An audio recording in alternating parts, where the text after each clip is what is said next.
قیصر شاہ روم کے نام خط۔ صحیح بخاری میں ایک طویل حدیث کے ضمن میں اس گرامی نامے کی نص مروی ہے جسے رسول اللہ نے ہرقل شاہ روم کے پاس روانہ فرمایا تھا۔ وہ مکتوب یہ ہے: بسم اللہ الرحمن الرحیم، اللہ کے بندے اور اس کے رسول محمد صلی اللہ علیہ وسلم کی جانب سے ہرقل عظیم روم کی طرف، اس شخص پر سلام جو ہدایت کی پیروی کرے۔ تم اسلام لاؤ، سالم رہو گے۔ اسلام لاؤ، اللہ تمہیں تمہارا اجر 2 بار دے گا، اور اگر تم نے روگردانی کی تو تم پر رعایا کا بھی گناہ ہوگا۔ اے اہل کتاب، ایک ایسی بات کی طرف آؤ جو ہمارے اور تمہارے درمیان برابر ہے کہ ہم اللہ کے سوا اور کسی کو نہ پوجیں، اس کے ساتھ کسی چیز کو شریک نہ کریں، اور اللہ کی بجائے ہمارا باز کو رب نہ بنائے۔ بس اگر لوگ رخ پھیریں تو کہہ دو کہ تم لوگ گواہ رہو، ہم مسلمان ہیں۔ اس گرامی نامے کو پہنچانے کے لیے دہیہ بن خلیفہ کلبی کا انتخاب ہوا۔ آپ علیہ السلام نے انہیں حکم دیا کہ وہ یہ خط سربراہ بصری کے حوالے کریں اور وہ اسے قیصر کے پاس پہنچا دے۔ اس کے بعد جو کچھ پیش آیا اس کی تفصیل صحیح بخاری میں ابن عباس سے مروی ہے۔ ان کا ارشاد ہے کہ ابو سفیان بن حرب نے ان سے بیان کیا کہ ہرقل نے اس کو قریش کی ایک جماعت سمیت بلوایا۔ یہ جماعت صلح حدیبیہ کے تحت رسول اللہ صلی اللہ علیہ وسلم اور کفار قریش کے درمیان طے شدہ عرصہ امن میں ملک شام تجارت کے لیے گئی ہوئی تھی۔ یہ لوگ ایلیا یعنی بیت المقدس میں اس کے پاس حاضر ہوئے۔ ہرقل نے انہیں اپنے دربار میں بلایا۔ اس وقت اس کے گردا گرد روم کے بڑے بڑے لوگ تھے۔ پھر اس نے ان کو اور اپنے ترجمان کو بلا کر کہا کہ یہ شخص جو اپنے آپ کو نبی سمجھتا ہے، اس سے تمہارا کون سا آدمی سب سے زیادہ قریبی نسبی تعلق رکھتا ہے؟ ابو سفیان کا بیان ہے کہ میں نے کہا، میں اس کا سب سے زیادہ قریب النسب ہوں۔ ہرقل نے کہا، اسے میرے قریب کر دو اور اس کے ساتھیوں کو بھی قریب کر کے اس کی پشت کے پاس بٹھا دو۔ اس کے بعد ہرقل نے اپنے ترجمان سے کہا کہ میں اس شخص سے اس آدمی یعنی نبی علیہ السلام کے متعلق سوالات کروں گا، اگر یہ جھوٹ بولے تو تم لوگ اسے جھٹلا دینا۔ ابو سفیان کہتا ہے کہ خدا کی قسم، اگر جھوٹ بولنے کی بدنامی کا خوف نہ ہوتا تو میں آپ علیہ السلام کے متعلق یقیناً جھوٹ بولتا۔ ابو سفیان کہتے ہیں اس کے بعد پہلا سوال جو ہرقل نے مجھ سے آپ علیہ السلام کے بارے میں کیا وہ یہ تھا کہ تم لوگوں میں اس کا نسب کیسا ہے؟ میں نے کہا وہ اونچے نسب والا ہے۔ ہرقل نے کہا، تو کیا یہ بات اس سے پہلے بھی تم میں سے کسی نے کہی تھی؟ ابو سفیان نے کہا نہیں۔ ہرقل نے کہا، کیا اس کے باپ دادا میں سے کوئی بادشاہ گزرا ہے؟ ابو سفیان نے کہا نہیں۔ ہرقل نے پوچھا، اچھا تو بڑے لوگوں نے اس کی پیروی کی ہے یا کمزوروں نے؟ ابو سفیان نے کہا، بلکہ کمزوروں نے۔ ہرقل نے پوچھا، یہ لوگ بڑھ رہے ہیں یا گھٹ رہے ہیں؟ ابو سفیان نے کہا، بڑھ رہے ہیں۔ ہرقل نے پوچھا، کیا اس دین میں داخل ہونے کے بعد کوئی شخص اس دین سے برگشتہ ہو کر مرتد بھی ہوا ہے؟ ابو سفیان نے کہا نہیں۔ ہرقل نے پوچھا، اس نے جو بات کہی ہے اسے کہنے سے پہلے کیا تم لوگ اس کو جھوٹا سمجھتے تھے؟ ابو سفیان نے کہا نہیں۔ ہرقل نے پوچھا، کیا وہ بد عہدی بھی کرتا ہے؟ ابو سفیان نے کہا نہیں، البتہ ہم لوگ اس وقت اس کے ساتھ صلح کی ایک مدت گزار رہے ہیں، معلوم نہیں اس میں وہ کیا کرے گا۔ ابو سفیان کہتے ہیں کہ اس فقرے کے سوا مجھے اور کہیں کچھ گھسیڑنے کا موقع نہ ملا۔ ہرقل نے کہا، کیا تم لوگوں نے اس سے جنگ کی ہے؟ ابو سفیان نے کہا، جی ہاں۔ ہرقل نے پوچھا، تو تمہاری اور اس کی جنگ کیسی رہی؟ ابو سفیان نے کہا، جنگ میں ہم دونوں کے درمیان برابر کی چوٹ ہے، وہ ہمیں ذک پہنچا لیتا ہے اور ہم اسے ذک پہنچا لیتے ہیں۔ ہرقل نے پوچھا، وہ تمہیں کن باتوں کا حکم دیتا ہے؟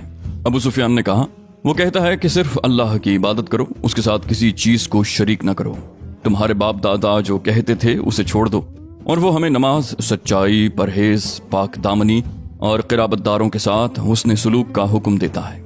اس کے بعد ہرقل نے اپنے ترجمان سے کہا، تم اس شخص سے کہو کہ میں نے تم سے اس شخص یعنی نبی علیہ السلام کا نسب پوچھا تو تم نے بتایا کہ وہ اونچے نسب کا ہے، اور دستور یہی ہے کہ پیغمبر اپنی قوم کے اونچے نسب میں بھیجے جاتے ہیں، اور میں نے دریافت کیا کہ کیا یہ بات اس سے پہلے بھی تم میں سے کسی نے کہی؟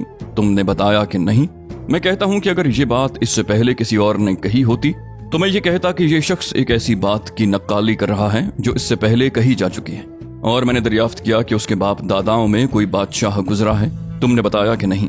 میں کہتا ہوں کہ اگر اس کے باپ دادوں میں کوئی بادشاہ گزرا ہوتا تو میں کہتا کہ یہ شخص اپنے باپ کی بادشاہت کا طالب ہے، اور میں نے یہ دریافت کیا کہ کیا جو بات اس نے کہی ہے اسے کہنے سے پہلے تم لوگ اسے جھوٹ سے متہم کرتے تھے، تو تم نے بتایا کہ نہیں، اور میں اچھی طرح جانتا ہوں کہ ایسا نہیں ہو سکتا کہ وہ لوگوں پر تو جھوٹ نہ بولے اور اللہ پر جھوٹ بولے۔ میں نے یہ بھی دریافت کیا کہ بڑے لوگ اس کی پیروی کر رہے ہیں یا کمزور، تو تم نے بتایا کہ کمزوروں نے اس کی پیروی کی ہے، اور حقیقت یہ ہے کہ یہی لوگ پیغمبروں کے پیروکار ہوتے ہیں۔ میں نے پوچھا کہ کیا اس دین میں داخل ہونے کے بعد کوئی شخص برگشتہ ہو کر مرتد بھی ہوا ہے؟ تو تم نے بتایا کہ نہیں، اور حقیقت یہ ہے کہ ایمان کی بشاشت جب دلوں میں گھس جاتی ہے تو ایسا ہی ہوتا ہے۔ اور میں نے دریافت کیا کہ کیا وہ بد عہدی بھی کرتا ہے؟ تو تم نے بتایا کہ نہیں، اور پیغمبر ایسے ہی ہوتے ہیں، وہ بد عہدی نہیں کرتے۔ میں نے یہ بھی پوچھا کہ وہ کن باتوں کا حکم دیتا ہے؟ تو تم نے بتایا کہ وہ تمہیں اللہ کی عبادت کرنے اور اس کے ساتھ کسی چیز کو شریک نہ ٹھہرانے کا حکم دیتا ہے، بت پرستی سے منع کرتا ہے، اور نماز، سچائی اور پرہیزگاری اور پاک دامنی کا حکم دیتا ہے۔ تو جو کچھ تم نے بتایا ہے اگر وہ صحیح ہے تو یہ شخص بہت جلد میرے ان دونوں قدموں کی جگہ کا مالک ہو جائے گا۔ میں جانتا تھا کہ یہ نبی آنے والا ہے، لیکن میرا یہ گمان نہ تھا کہ وہ تم میں سے ہوگا۔ اگر مجھے یقین ہوتا کہ میں اس کے پاس پہنچ سکوں گا تو اس سے ملاقات کی زحمت اٹھاتا، اور اگر اس کے پاس ہوتا تو اس کے دونوں پاؤں دھوتا۔ اس کے بعد ہرقل نے رسول اللہ کا خط منگوا کر پڑھا۔ جب خط پڑھ کر فارغ ہوا تو وہاں آوازیں بلند ہوئیں اور بڑا شور مچا۔ ہرقل نے ہمارے بارے میں حکم دیا اور ہم باہر کر دیے گئے۔ جب ہم لوگ باہر لائے گئے تو میں نے اپنے ساتھیوں سے کہا، ابو کبشہ کے بیٹے کا معاملہ بڑا زور پکڑ گیا، اس سے تو بنو اسفر کا بادشاہ ڈرتا ہے۔ اس کے بعد مجھے برابر یقین رہا کہ رسول اللہ صلی اللہ علیہ وسلم کا دین غالب آ کر رہے گا، یہاں تک کہ اللہ نے میرے اندر اسلام کو جاگزین کر دیا۔ یہ قیصر پر نبی علیہ السلام کے نام مبارک کا وہ اثر تھا جس کا مشاہدہ ابو سفیان نے کیا۔ اس نام مبارک کا ایک اثر یہ بھی ہوا کہ قیصر نے رسول اللہ صلی اللہ علیہ وسلم کے اس نام مبارک کو پہنچانے والے یعنی دہیہ کلبی کو مال اور پارچجات سے نوازا، لیکن حضرت دہیہ یہ تحائف لے کر واپس ہوئے تو حسمہ میں قبیلہ جذام کے کچھ لوگوں نے ان پر ڈاکہ ڈال کر سب کچھ لوٹ لیا۔ حضرت دہیہ مدینہ پہنچے تو اپنے گھر کی بجائے سیدھے خدمت نبوی میں حاضر ہوئے اور سارا ماجرا کہہ سنایا۔ تفصیل سن کر رسول اللہ صلی اللہ علیہ وسلم نے حضرت زید بن حارثہ کی سرکردگی میں 500 صحابہ کرام کی ایک جماعت حسمہ روانہ فرمائی۔ حضرت زید نے قبیلہ جذام پر شبخون مار کر ان کی خاصی تعداد کو قتل کر دیا اور ان کے چوپایوں اور عورتوں کو ہانک لائے۔ چوپایوں میں 1000 اونٹ اور 5000 بکریاں تھیں، اور قیدیوں میں 100 عورتیں اور بچے تھے۔ چونکہ نبی صلی اللہ علیہ وسلم اور قبیلہ جذام میں پہلے سے مصالحت کا عہد چلا رہا تھا، اس لیے اس قبیلے کے ایک سردار زید بن رفاع جذامی نے جھٹ نبی علیہ السلام کی خدمت میں احتجاج اور فریاد کی۔ زید بن رفاع اس قبیلے کے کچھ مزید افراد سمیت پہلے ہی مسلمان ہو چکے تھے، اور جب حضرت دہیہ پر ڈاکہ پڑا تو ان کی مدد بھی کی تھی، اس لیے نبی علیہ السلام نے ان کا احتجاج قبول کرتے ہوئے مال غنیمت اور قیدی واپس کر دیے۔ اہل مغازی نے اس واقعے کو صلح حدیبیہ سے پہلے بتایا ہے، مگر یہ غلط ہے کیونکہ قیصر کے پاس نام مبارک کی روانگی صلح حدیبیہ کے بعد عمل میں آئی تھی۔ اسی لیے علامہ ابن قیم نے لکھا ہے کہ یہ واقعہ بلا شبہ حدیبیہ کے بعد کا ہے۔ منذر بن ساوی کے نام خط۔ نبی صلی اللہ علیہ وسلم نے ایک خط منذر بن ساوی حاکم بحرین کے پاس لکھ کر اسے بھی اسلام کی دعوت دی، اور اس خط کو حضرت علا بن حضرمی رضی اللہ عنہ کے ہاتھوں روانہ فرمایا۔ جواب میں منذر نے رسول اللہ کو لکھا، اما بعد، اے اللہ کے رسول، میں نے آپ کا خط اہل بحرین کو پڑھ کر سنا دیا۔ بعض لوگوں نے اسلام کو محبت اور پاکیزگی کی نظر سے دیکھا اور اس کے حلقہ بگوش ہو گئے، اور بعض نے پسند نہیں کیا، اور میری زمین میں یہود اور مجوس بھی ہیں، لہٰذا آپ علیہ السلام اس بارے میں اپنا حکم صادر فرمائیے۔ اس کے جواب میں رسول اللہ نے یہ خط لکھا، بسم اللہ الرحمن الرحیم، محمد رسول اللہ کی جانب سے منذر بن ساوی کی طرف، تم پر سلام ہو۔ میں تمہارے ساتھ اللہ کی حمد کرتا ہوں جس کے سوا کوئی لائق عبادت نہیں، اور میں شہادت دیتا ہوں کہ محمد اس کے بندے اور رسول ہیں۔ اما بعد، میں تمہیں اللہ عز و جل کی یاد دلاتا ہوں۔ یاد رہے کہ جو شخص بھلائی اور خیر خواہی کرے گا وہ اپنے ہی لیے بھلائی کرے گا، اور جو شخص میرے قاصدوں کی اطاعت اور ان کے حکم کی پیروی کرے اس نے میری اطاعت کی، اور جو ان کے ساتھ خیر خواہی کرے اس نے میرے ساتھ خیر خواہی کی، اور میرے قاصدوں نے تمہاری اچھی تعریف کی ہے، اور میں نے تمہاری قوم کے بارے میں تمہاری سفارش قبول کر لی ہے، لہٰذا مسلمان جس حال پر ایمان لائے ہیں انہیں اس پر چھوڑ دو، اور میں نے خطا کاروں کو معاف کر دیا ہے، لہٰذا ان سے قبول کر لو، اور جب تک تم اصلاح کی راہ اختیار کیے رہو گے ہم تمہیں تمہارے عمل سے معزول نہ کریں گے، اور جو یہودیت یا مجوسیت پر قائم رہے اس پر جزیہ ہے۔ حوزہ بن علی صاحب یمامہ کے نام خط۔